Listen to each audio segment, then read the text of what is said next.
আলহামদুলিল্লাহ আল্লাহ শুক্ৰিয়া আদায় কৰিল। বিসমিল্লাহিৰ ৰহমানিৰ ৰহিম। প্ৰথমত মই গোটেই আমাৰ অসমবাসী তথা ভাৰতবৰ্ষৰ ইছলাম ধৰ্মী লোকসকলক মই সালাম জনাইছোঁ মোৰ তৰফৰ পৰা। তাৰপিছত হিন্দু ধৰ্মাৱলম্বী লোকক মই নমস্কাৰ জনাইছোঁ। এইটো আমাৰ দৰং জিলা মঙলদৈৰ বান্দিয়া চাপৰি গাঁৱৰ মাদ্ৰাসাখনৰ নাম হ'ল জামিয়া সাবিলুছ সালাম। এই মাদ্ৰাসাখন আজি 10 বছৰ ধৰি চলি আছে।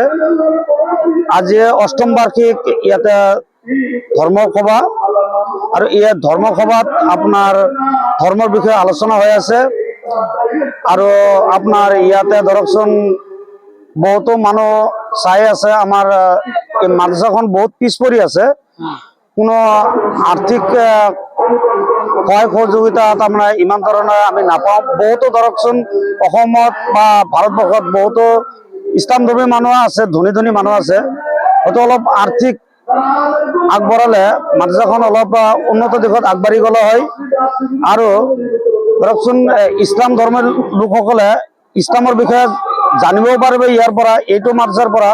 আৰু ইছলামৰ বিষয়ে নাজানিলে ইছলাম কি বুজি পাব, ইছলামৰ বিষয়ে বুজিও নাপাব। ইছলাম ধৰ্মীয় কিতাপৰ লগতে ইয়াতে জেনেৰেল শিক্ষাও হয়, খালি অকল ইছলামৰ বিষয়েও নহয়, জেনেৰেল যিটো নলেজ আছে আপোনাৰ গণিত, ইংৰাজী, বিজ্ঞান, সমাজ বিজ্ঞান সবখিনি ইয়াতে সুবিধা আছে। আপোনালোকক ইয়াৰ জৰিয়তে মই জনাওঁ যে ইয়াতে অলপ আমাক আৰ্থিক সহায় সহযোগিতা আগবঢ়ালে আমি অলপ উন্নতকৰণ আৰু কৰিব পাৰিলোঁ হয়। যিখিনি কৰি আছোঁ মেহনত কৰি আছোঁ, আৰু আশা কৰোঁ যে সকলোৱে অসমবাসীৰ মানুহে ইয়াত অলপ তাৰমানে দান বৰঙণি আগবঢ়াব বুলি মই আশা ৰাখিছোঁ। ইয়াৰ জৰিয়তে যেতিয়া ইছলাম ধৰ্মৰ বিষয়ে জানিব, তেতিয়া ধৰকচোন ড্ৰাগছ, ভাং, মদ, জুৱা এইগিলাৰ পৰা দূৰত থাকিব। আৰু এইগিলাৰ পৰা দূৰত থকাৰ লগে লগে গাঁওখন আল্টিমেটলি উন্নত দিশত আগবাঢ়ি যাব। আৰু জুৱা, মদ, ভাং এইগিলা খালেতো মানুহতো ধ্বংসৰ পথে যাই আছে। সেইকাৰণে ইয়াৰ জৰিয়তে মই কওঁ যে ধৰ্মৰ বিষয়েও জানিব লাগে, জেনেৰেল নলেজো থাকিব লাগে, বাহিৰা জ্ঞানো থাকিব লাগে। যিকোনো বস্তু এটা কৰিবলৈ গ'লে তাৰমানে ধৰ্মৰ বিষয়েও জানিব লাগিব, আপোনাৰ যিটো আপোনাৰ জেনেৰেল নলেজ সেইটোও থাকিব লাগিব, আপোনাৰ মানুহৰ লগত চলা ফিৰা কৰোঁতে কি জ্ঞানত কথা ক'ব লাগিব সেইটোও জানিব পৰা যাব। ডাঙৰক কেনেকৈ সন্মান কৰিব পাৰি, সৰুক কেনেকৈ মৰম কৰিব পাৰি। ডাঙৰক সন্মান কৰিলে আল্টিমেটলি তাৰমানে সৰুক মৰম কৰাটো এনেই আহি যাব। আৰু এই মাদ্ৰাসাখনৰ পৰা ধৰ্মৰ বিষয়েও তাৰমানে আজি যিটো জলসা হৈ আছে ধৰ্মৰ বিষয়েও আলোচনা হৈ আছে। উইথ আপোনালোকৰ জনাওঁ যে ইয়াতে ড্ৰাগছ, ভাং, মদ, জুৱা ইয়াৰ বিষয়েও আলোচনা হৈ আছে। এইটো তাতে দূৰ কৰিব লাগে, ইয়াৰ বিষয়েও আলোচনা হৈ আছে।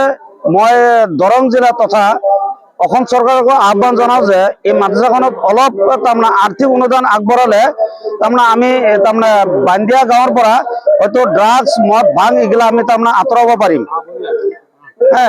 সেই গতিকে মই দৰং জিলা তথা অসমবাসীক অনুৰোধ জনাওঁ যে মাদ্ৰাসাখনৰ প্ৰতি অলপ সঁহাৰি যাতে আগবঢ়ায়, এইখিনিয়ে মোৰ ক'ব লগা আছিল। আমি আজি সংবাদ মাধ্যমৰ জৰিয়তে এটা কথাই ক'ব বিচাৰিছোঁ যে আমাক ইছলামিক যি ধৰ্মীয় সভা অনুষ্ঠিত কৰা হয়, এই ক্ষেত্ৰত আমি সমাজৰ ভাল চিন্তাই কৰা হয় যে আমাৰ ইছলামিক কালচাৰো হয়, তথা আমি ইয়াৰ পৰা এটা বাৰ্তা দিব বিচাৰোঁ যে আমি মদ, ভাং, জুৱা ইয়াৰ বিৰুদ্ধেও আলোচনা কৰা হয়, যাতে ইছলামিক নলেজটো থাকিলে মানুহৰ মদ, ভাং এইবিলাকৰ পৰা আঁতৰত থাকিব। সেইকাৰণে আমাক প্ৰতি বছৰে এনেকুৱা অনুষ্ঠান হৈয়ে থাকে।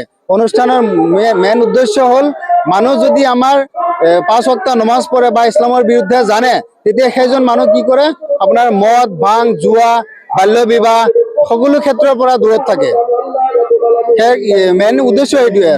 আৰু চেনেলক আমি আজি আমাৰ ধৰ্মীয় জলসাত আপোনালোকে উপস্থিত হোৱাৰ কাৰণে আমাৰ সমিতিৰ ফালৰ পৰা আপোনাক ধন্যবাদ জ্ঞাপন কৰিছোঁ।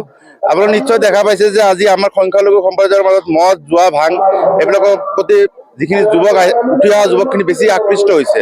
সেই ক্ষেত্ৰত আমাৰ কি হয়, আমাৰ যিখিনি সমাজৰ উদীয়মান যুৱক তেওঁলোকে ইয়াৰ বিৰুদ্ধে আমি সদায় মাত মাতি আছোঁ। আৰু আমাৰ ধৰ্মীয় জলসাৰ জৰিয়তে আমি এটা কথাই স্পষ্ট কৰিব বিচাৰোঁ যে আপোনালোকে নমাজৰ প্ৰতি আকৃষ্ট হওক। আজি কোৰাণ হাদিছৰ কথা যেতিয়া এজন ব্যক্তিয়ে বা এজন শিশুৱে যেতিয়া সৰুৰ পৰা জানিব, তেতিয়া কি হয়, তেওঁলোকে যে কোৰাণত যে মদ বা ভাং বা জুৱাটো যে একদম নিষিদ্ধ কৰা আছে বা হাৰাম বুলি কোৱা আছে, সেই বস্তুটোৰ বিষয়ে তেওঁলোকে নলেজ পাব।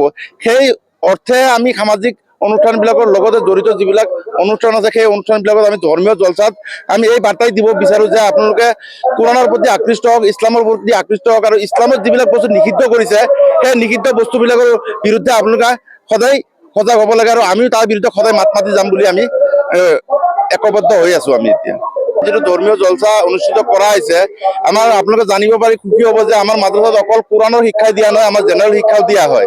আৰু আজিৰ জলসাত আমি অকল ধৰ্মীয় আলোচনাই কৰা নাই, আমি সমাজত কেনেকৈ আগুৱাই নিব পাৰো, শৈক্ষিক দিশত কেনেকৈ আগুৱাই নিব পাৰো, আৰু যিটো বাল্য বিবাহৰ কথা কৈছে, এই বাল্য বিবাহটো আমি আজি বহুত বছৰৰ পৰা আমি এটা ফেচ কৰি আছো যে এটা বাল্য বিবাহৰ কাৰণে আমি বিবাহ বিচ্ছেদ হোৱা দেখা যায়।